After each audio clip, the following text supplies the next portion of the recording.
Okay, back again. I had a big weldathon today, so a lot of welding.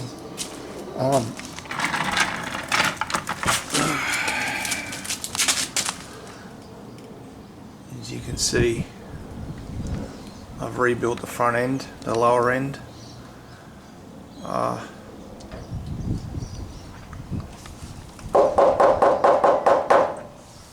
It's built like a tank. That is some seriously thick steel on there. It is solid like you would not believe, this thing.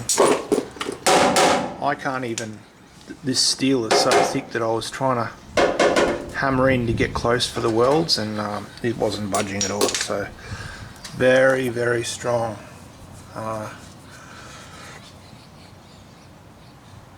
This, what did I work it out? 3.5 mils of steel here, 3.5 mils thick of steel here. The center section just here is where the bumper will come out.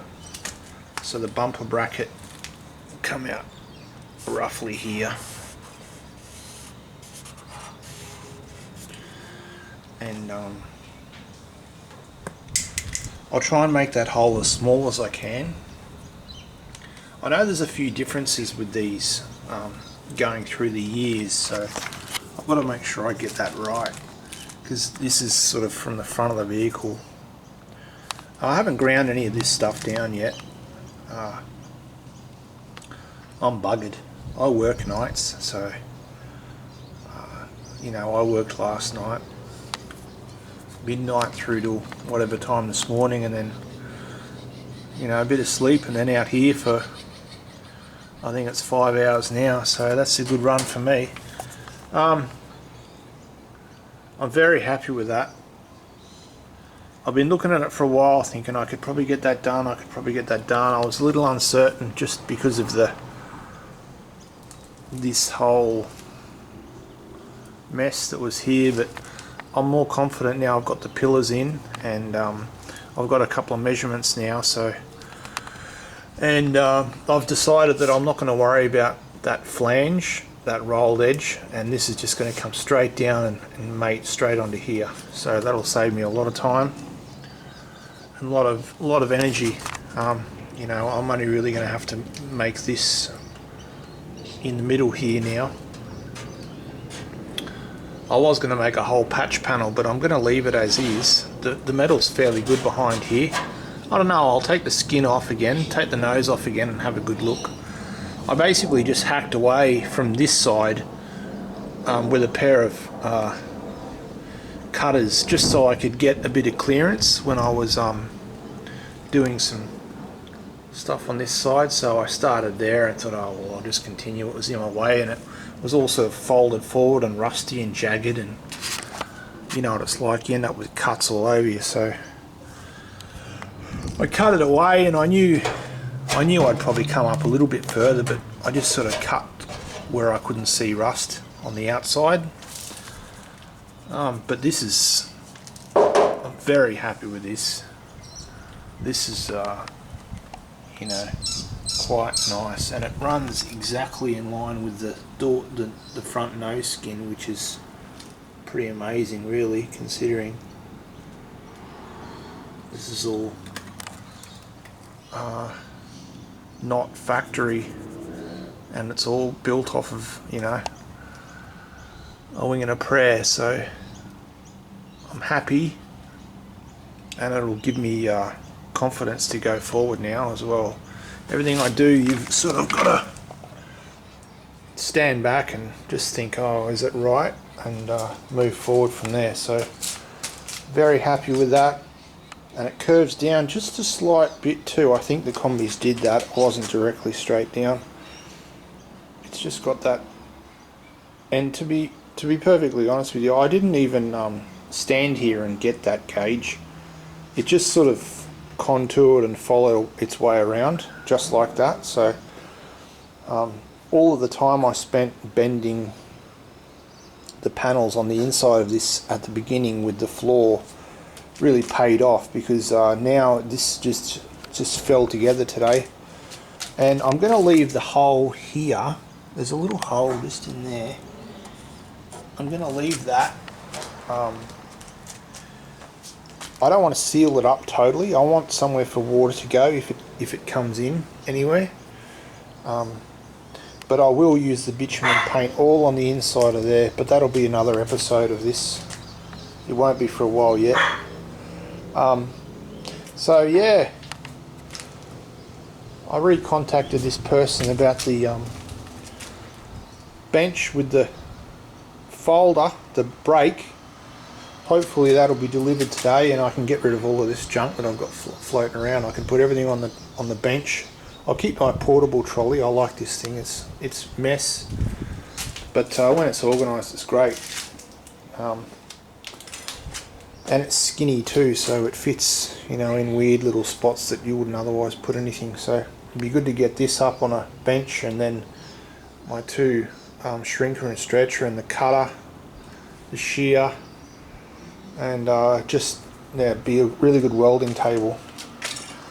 So, and I'll get some casters for it, some nice big wheels over the weekend, and that'll be good. I'll be able to wheel it in and out. I might have to condense it. It seems to be that it's over 1 metre and a bit wide, and it's 1.30 metre long, so I might just tuck it in a bit and just thin it up. I don't need it so wide. But yeah, positive. I was going to weld this top edge all the way along, and I got to here and thought, well, why bother? It's tacked there, and it's not really going to help it any, because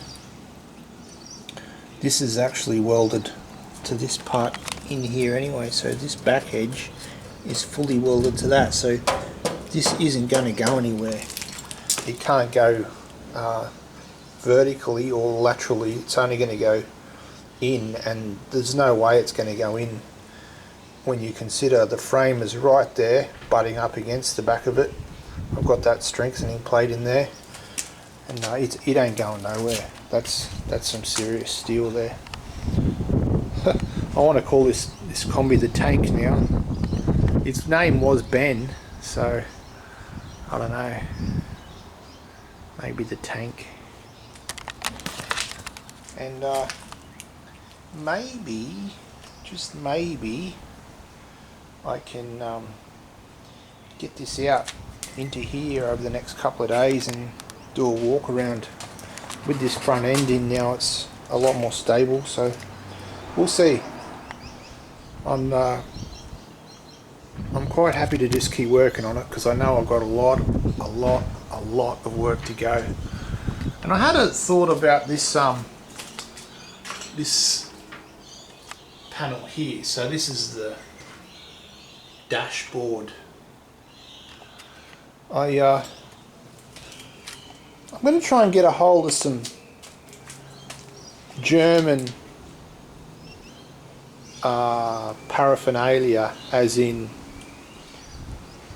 preserved goods in tins, and maybe some beer cans, stuff like that, and I may be able to use them to patch the sections that are gone. So if you can imagine the dashes in, and then there'll be a rust hole, and there'll be like a portion of a tin of sauerkraut with the label facing up through the hole,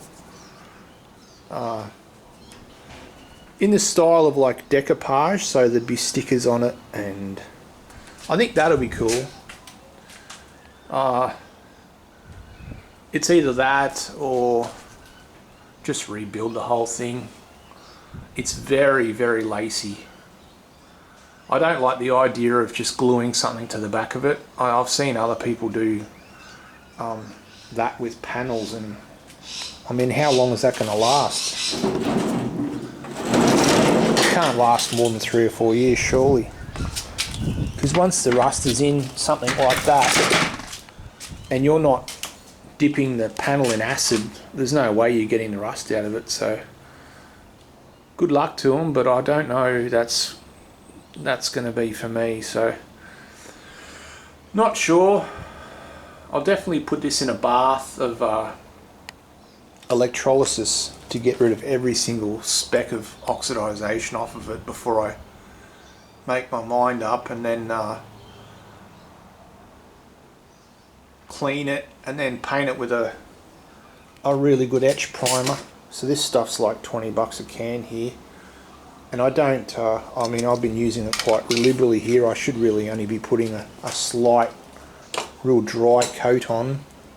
You don't need much of it. It's the primer that you want thick. The etch is just there to create an adhesion to the metal for everything else afterwards. So yeah, definitely think I'll clean that and then go from there. And the sauerkraut tins and the German magazines and things like that might be something to think about, especially for door cards. I don't even know if this would have had door cards to begin with. It looks like it's had something because there's a paint line. I definitely didn't get any door cards with it. But yeah, moving forward slowly but making giant steps. So anyway, don't forget to subscribe and maybe shoot a link to a couple of people you know for me. I'd much appreciate it. It's a nice little positive thing at the end of the day to see a new subscriber or two. So everyone who subscribes to me, I subscribe back to them. So it's not like it's a one-way deal here. I watch their videos too. So I may not get through all of it, but I do watch videos. So yeah, I'll see you on the next one.